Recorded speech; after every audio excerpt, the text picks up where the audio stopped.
Namaste, my name is Sadvik. Shri Gurubhyo Namaha Harihi Om Atha Dvitiyodhyayah Sankhya-yogah Sanjaya Uvacha Tamuvacha Hrishikeshah Prahasanniva Bharata Senayorubhayormadhye Vishidantamidam vachah Shri Bhagavanuvacha अशोच्यानन्वशोचस्त्वं प्रज्ञावादांश्च भाषसे गतासून गतासूंश्च नानुशोचन्ति पण्डिताः न त्वेवाहं जातु नासं न त्वं नेमे जनाधिपाः न चैव न भविष्यामः सर्वे वयमतः परं देहिनोऽस्मिन् यथा देहे कौमारं यौवनं जरा तथा देहान्तरप्राप्तिः धीरस्तत्र न मुह्यति मात्रा स्पर्शास्तु कौन्तेय शीतोष्णसुखदुःखदाः आगमापायिनो नित्याः तां स्थितिक्षस्व भारत यं हि न व्यथयन्त्येते पुरुषं पुरुषर्षभ समदुःखसुखं धीरं सोऽमृतत्वाय कल्पते नासतो विद्यते भावः नाभावो विद्यते सतः उभयोरपि दृष्टोऽन्तः त्वनयोस्तत्त्वदर्शिभिः अविनाशि तु तद्विद्धि येन सर्वमिदं ततं विनाशमव्ययस्यास्य न कश्चित् कर्तुमर्हति अन्तवन्त इमे देहाः नित्यस्योक्ता शरीरिणः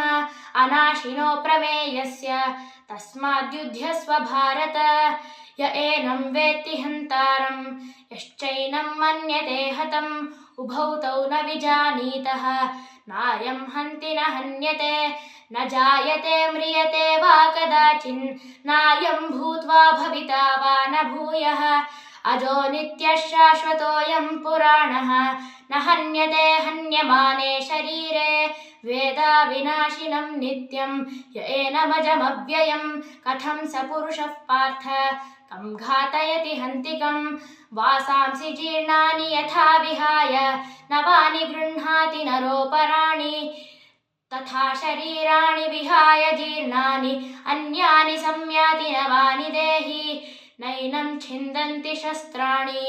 नैनं दहति पावकः न चैनं क्लेदयन्त्यापः न शोषयति मारुतः अच्छेद्योऽयमदाह्योऽयम् अक्लेद्यो शोष्य एव च नित्यः सर्वगतस्थाणुः अचलोऽयं सनातनः अव्यक्तोऽयमचिन्त्योऽयम् अविकार्योऽयमुच्यते तस्मादेवं विदित्वैनं नानुशोचितुमर्हसि अथ चैनं नित्यजातं नित्यं वा मन्यसे मृतं तथापि त्वं महाबाहो नैवं शोचितुमर्हसि जातस्य हि ध्रुवो मृत्युः ध्रुवं जन्म मृतस्य च तस्मादपरिहार्यर्थे न त्वं शोचितुमर्हसि अविनाशि तु तद्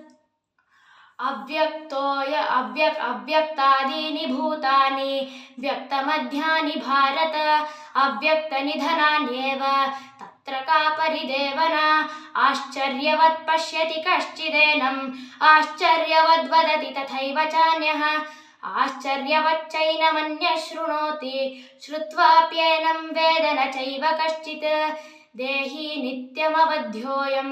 देहे सर्वस्य भारत तस्मात् सर्वाणि भूतानि न त्वं शोचितुमर्हसि। धन्यवादः।